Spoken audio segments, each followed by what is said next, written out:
हमने देखा भी कई जगह वीडियो ऐसे निकल कर सामने आए जहाँ पर जब बीजेपी प्रत्याशी लोगों के बीच में जा रहे हैं तो किसान जो है उनको अपने से दूर करते हुए दिखाई पड़ रहे हैं। तो ये बीजेपी के लिए कहने की चिंता की बात तो ज़रूर होगी, क्योंकि अगर किसान इस थोड़े समय तक उन्होंने इसकी बात करी, हालांकि उनके पास मुद्दा बहुत अच्छा था, लेकिन उसके बाद वो भटकते नजर आए।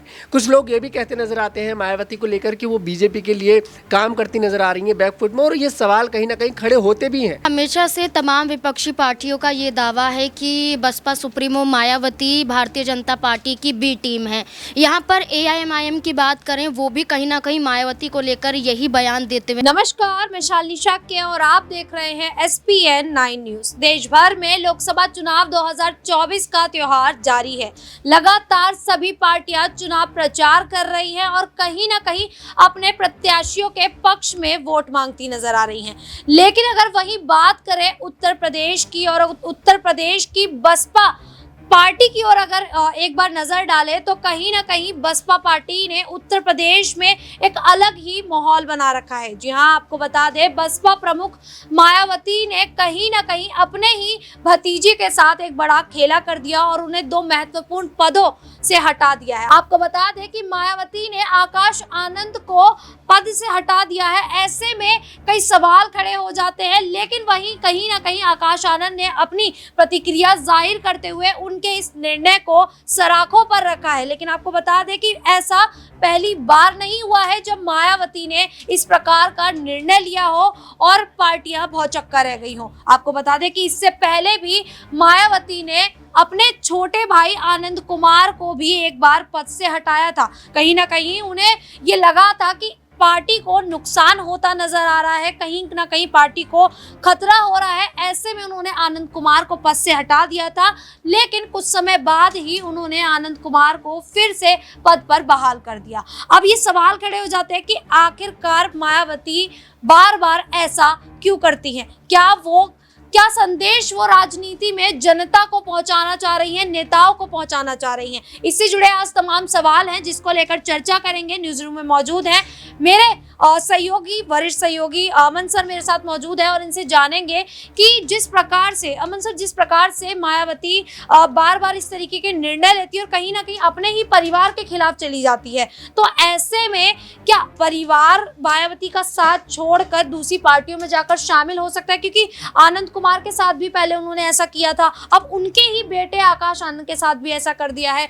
तो ऐसे में क्या जो परिवार वाले हैं वो उनके खिलाफ जा सकते हैं एक समय पे आकर?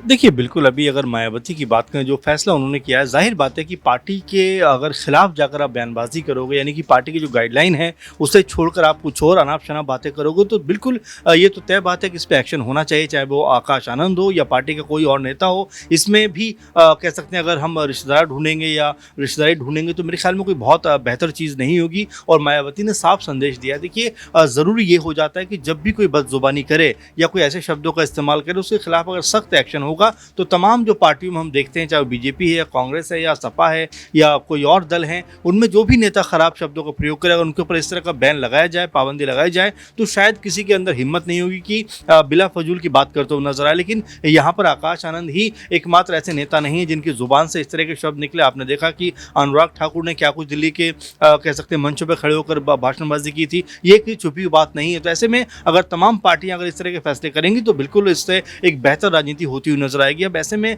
जिस तरह का मायावती ने फैसला किया, जैसा आपने सवाल किया कि क्या आकाश आनंद क्या किसी और तरफ जा सकते हैं, देखिए बहुत कह सकते हैं कि इसमें कम चांस है। हालांकि उनके प्रति कई लोगों ने आभार ज़रूर दिखाया है, उनके प्रति अपना जो कह सकते हैं कि चाहे संजय सिंह हो या इमरान मसूद हो या और तमाम नेता, उन्होंने ये ज़रूर कहा है कि मायावती ने बहुत जल्दबाजी में फैसला किया है। और जब फैसला किया, जब उन्होंने बीजेपी के खिलाफ बोलना शुरू किया, तो कहीं मायावती बीजेपी से डर तो नहीं गई, कहीं मायावती ने ये तो नहीं सोचा कि बीजेपी की तरफ से कोई बड़ा एक्शन आकाश आनंद पर हो सकता है, इसलिए उनको तुरंत इस तरह से तमाम पदों से हटा दिया। तो अब राजनीतिक देखिए माहौल है, तो जाहिर बात है कि हर एक एक्शन पे जो है रिएक्शन आना ज़रूरी है और तमाम जो पार्टियां हैं वो इसके ऊपर अपने कमेंट करती हुई दिखाई पड़ रही हैं। लेकिन ये बहुत कम चांस है किसी और पार्टी में आकाश आनंद जाते हुए नजर आए। सर मेरा एक सवाल ये और रहेगा कि अभी मायावती हाल फिलहाल में कहीं ना कहीं बीजेपी को किसान आंदोलन से लेकर घेर रही हैं। किसान आंदोलन की जो बात करें तो किसान आंदोलन में काफ़ी किसानों ने बीजेपी के खिलाफ प्रदर्शन किया था। ऐसे में स्वामी प्रसाद मौर्य की बात कर ले और मायावती की भी बात कर ले तो ये दोनों ही कहीं ना कहीं बीजेपी को किसानों को लेकर घेरते नजर आ रहे हैं। क्या इससे बीजेपी को नुकसान हो सकता है? देखिए, बाकी अगर पश्चिम उत्तर प्रदेश की बात करें, चुनाव खत्म हो चुका है, लेकिन अभी पंजाब में चुनाव होना बाकी है, हरियाणा में चुनाव होना बाकी है। तो बिल्कुल ये सब कह सकते हैं कृषि प्रधान राज्य हैं। और बिल्कुल अगर पूरे देश की बात करें तो 70% या 75 से भी ज़्यादा परसेंट के आसपास जो हमारे कह सकते हैं अर्थव्यवस्था वो कृषि के ऊपर डिपेंड करती है। तो बिल्कुल ऐसे मुद्दे उठने चाहिए। और देखिए, किसानों की जो कह सकते हैं एक लंबी लड़ाई थी, उसके बावजूद भी अभी कई सारे ऐसे मुद्दे हैं, चाहे एमएसपी की बात करें, जिसको लेकर बीते दिनों भी हमने देखा कि तमाम किसान जो है कह सकते हैं आंदोलन करते हुए नजर आए थे। तो अब यहाँ पर बीजेपी को तय करना है किसानों को किस तरह समझाना है। किसान उनके हमने देखा भी कई जगह वीडियो ऐसे निकल कर सामने आए जहाँ पर जब बीजेपी प्रत्याशी लोगों के बीच में जा रहे हैं तो किसान जो है उनको अपने से दूर करते हुए दिखाई पड़ रहे हैं। तो ये बीजेपी के लिए कहने की चिंता की बात तो जरूर होगी, क्योंकि अगर किसान इस तरह नाराज हो जाते हैं और बाकी उनसे दूर हो जाते हैं तो बीजेपी का जो वोट बैंक है वो घटता हुआ नजर आएगा। और मायावती ने या स्वामी प्रसाद मौर्य ने जो बात कही है, बिल्कुल इसमें कोई दो राय नहीं है कि दोनों अगर एक मंच पर आकर एक सुर में अगर बोलते हुए नजर आते हैं तो आने वाले दिनों में हो सकता है कि स्वामी की वापसी भी एक तरीके से बसपा में होती हुई नजर आए, क्योंकि जो उन्होंने पार्टी बनाई है आरएसएस भी, वो भी इतनी कह सकते हैं कि बड़ी पार्टी नहीं बन पा रही, इतना बड़ा जनाधार नहीं बना पा रही है, क्योंकि तमाम कह सकते हैं जगहों पर हम देख रहे हैं कि जो रैली वगैरह वो कर रहे हैं उसमें भी बहुत ज़्यादा भीड़ इकट्ठा नहीं हो रही। तो ऐसे में अगर मायावती स्वामी एक साथ चलते हैं तो शायद बेहतर रास्ता निकल सकता है। जिस प्रकार से स्वामी प्रसाद मौर्य की बयान और मायावती के बयान कहीं ना कहीं एक जैसे नजर आ रहे हैं, ऐसे में ये भी कह सकते हैं कि मायावती जिस प्रकार से बीजेपी पर हमला साध रही है, आपको बता दें कि मायावती ने इलेक्टोरल बॉन्ड को लेकर भी बीजेपी पर हमला साधा है, तो वहीं राहुल गांधी भी कहीं ना कहीं इलेक्टोरल बॉन्ड को लेकर बीजेपी पर निशाना साधते नजर आ रहे हैं। मेरे साथ तनुज मौजूद है। तनुज, क्या लगता है कि जिस प्रकार से बीजेपी की मुश्किलें बढ़ रही हैं, जिस प्रकार से मायावती की बात कर ले और राहुल गांधी की बात कर ले, तो लगातार वो इलेक्टोरल बॉन्ड को लेकर भी कहीं ना कहीं बीजेपी को घेर रहे हैं, तो क्या लगता है कि इलेक्टोरल बॉन्ड में जिस तरीके से विपक्षी पार्टियां दावा कर रही हैं, क्या वो घोटाला उसमें है या नहीं? देखिए, घोटाला तो कहीं ना कहीं होता नजर आया है। खुद भारतीय जनता पार्टी की जो इस समय केंद्रीय मंत्री हैं निर्मला सीतारमण, उनकी जो पति हैं बहुत बड़ी इकोनॉमिस्ट हैं, उन्होंने खुद कहा है कि इलेक्टोरल बॉन्ड जो है वो देश का ही नहीं बल्कि पूरी दुनिया का सबसे बड़ा घोटाला है। और भारतीय जनता पार्टी की नेता के खुद के पति का इतना बड़ा बयान ये साबित करता है कि बीजेपी पार्टी में इस तरह का घोटाला जरूर हुआ है। लेकिन मैं ये कहना चाहूँगा कि विपक्ष को इस मुद्दे को देखिए सही तरीके से उठाना चाहिए था। विपक्ष कहीं ना कहीं इस मामले में थोड़ा सा फेल होता नजर आया है। इलेक्टोरल बॉन्ड को उन्होंने सही तरीके से सामने नहीं रखा। थोड़े समय तक उन्होंने इसकी बात करी, हालांकि उनके पास मुद्दा बहुत अच्छा था, लेकिन उसके बाद वो भटकते नजर आए। कुछ लोग ये भी कहते नजर आते हैं मायावती को लेकर कि वो बीजेपी के लिए काम करती नजर आ रही है बैकफुट में, और ये सवाल कहीं ना कहीं खड़े होते भी हैं। आज मायावती एक बात कहती नजर आती है मुसलमानों को लेकर कि जिस तरह से हिंदुओं की आड़ में मुसलमानों को प्रताड़ित किया जा रहा है, अगर हमारी सरकार आती है तो उनके लिए खास प्रावधान बनाए जाएंगे। तो ये साफ दिखाई देता है कि मायावती अब मुसलमानों को टारगेट करती नजर आ रही है कि अगर थोड़े बहुत वोट जो दूसरी पार्टियों की साइड मुसलमानों की जाते दिखाई दे रहे हैं, जैसे कि समाजवादी पार्टी हो गई, कांग्रेस हो गई, इन सबके पास जाते दिखाई दे रहे हैं, तो कैसे कर कर उन वोटों को काटकर मैं अपने पास लेकर आऊं। तो ऐसे में विपक्ष सवाल खड़ा कर रहा है बार बार। इस सवाल बिल्कुल ठीक है कि मायावती कहीं ना कहीं भले ही मन से उनको देखिए सपोर्ट ना कर रही हो, लेकिन अगर देखा जाए तो मुसलमानों को जिस तरह से वोट काटने की वो कोशिश करती नजर आ रही है, उसका सीधा सीधा फायदा भारतीय जनता पार्टी को मिलता नजर आ रहा है। और दूसरी बात ये, जिस तरह से उन्होंने आकाश आनंद का देखिए उनके कोऑर्डिनेटर के पद से हटा दिया और अचानक से इतना बड़ा डिसीजन लिया, तो ये भी बहुत ज़्यादा गलत है, क्योंकि वो आपके भतीजे थे। बड़ी बड़ी पार्टियों में बड़ी बड़ी गलतियां देखिए होती रहती हैं, बड़े बड़े नेताओं से। अभी नवनीत राणा से इतनी बड़ी गलती हुई, हैदराबाद में जाकर उन्होंने इतना बड़ा बयान दिया। क्या भारतीय जनता पार्टी ने उनके खिलाफ कोई एक्शन लिया? नहीं लिया। तो ज़रूरी नहीं था कि मायावती इतना बड़ा एक्शन अपने भतीजे के खिलाफ ले, तो कहीं ना कहीं सवाल उनके ऊपर ज़रूर खड़े होते हैं।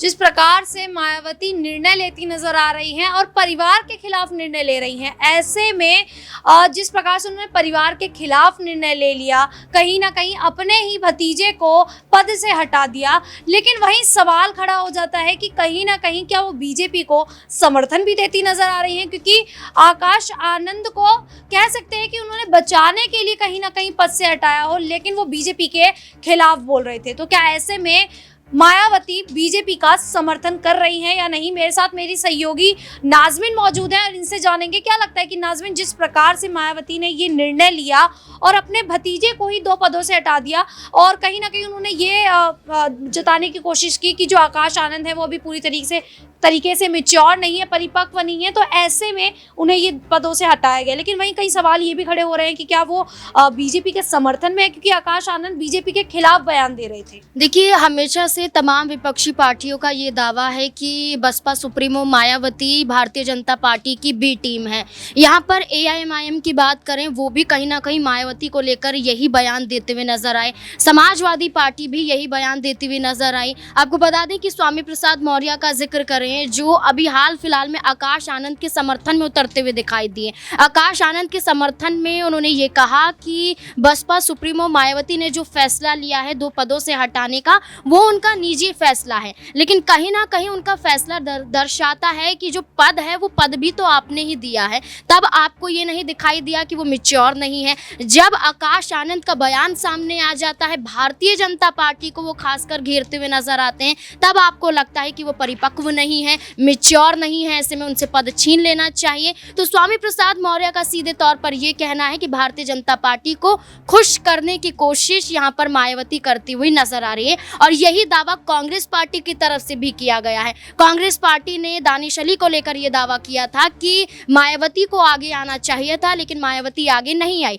समाजवादी पार्टी की तरफ से राष्ट्रीय अध्यक्ष अखिलेश यादव की बात करें तो वो भी यही दावा करते हुए नजर आए कि भारतीय जनता पार्टी को मनाने के लिए कहीं ना कहीं मायावती ये पूरी कोशिश कर रही है कि उनकी पार्टी का कोई भी नेता या खुद मायावती या उनके भतीजे क्यों ना हो, वो भारतीय जनता पार्टी के खिलाफ ऐसे बयान ना दें जिसके तहत लोकसभा चुनाव में भारतीय जनता पार्टी उनकी ही मुश्किलों को खड़ी कर दे। कहीं ना कहीं ये भी देखा जाता है कि दिल्ली में जो ED CBI लगी हुई है, कार्यवाही की जा रही है, भ्रष्टाचार वाले मुद्दों को उठाया जा रहा है, तो वो मुद्दा भी यहाँ पर उठाया जा सकता है। उत्तर प्रदेश में बसपा के खिलाफ ये भी एक बड़ा मुद्दा बनाया जा रहा है। लेकिन अब यही देखना होगा कि मायावती अब आकाश आनंद पर कोई फैसला लेती है या फिर आकाश आनंद मायावती के खिलाफ या मायावती के समर्थन में कोई फैसला लेते हुए नजर आते हैं। जिस प्रकार से मायावती ने अपने भतीजे के खिलाफ ये निर्णय ले लिया, ये फैसला ले लिया, ऐसे में भतीजे ने अभी तो फिलहाल सहमति जताई है, लेकिन अब देखना होगा कि क्या मायावती सच में बीजेपी का समर्थन कर रही हैं या वो अपने परिवार के खिलाफ जाती दिखाई दे रही है, क्या वो बीजेपी का समर्थन पाने की कोशिश कर रही है। जी आपको बता दें, क्योंकि अभी यहाँ पर 2 गठबंधन है, एक इंडिया गठबंधन है जिसमें कांग्रेस और यादव दिखाई देते हैं, तो वहीं दूसरी तरफ NDA गठबंधन है जिसमें बीजेपी JDU समेत कई दल मौजूद हैं। लेकिन अगर बसपा की बात करें तो बसपा अकेली है और अकेले चुनावी मैदान में उतरी है। अब देखना होगा कि जिस प्रकार से मायावती अपने ये फैसले लेती नजर आ रही हैं, कि कहीं ना कहीं वो बसपा पार्टी को नुकसान पहुंचाएगा या फायदा। फिलहाल के लिए इतना ही। देखते रहिए SPN 9 न्यूज़।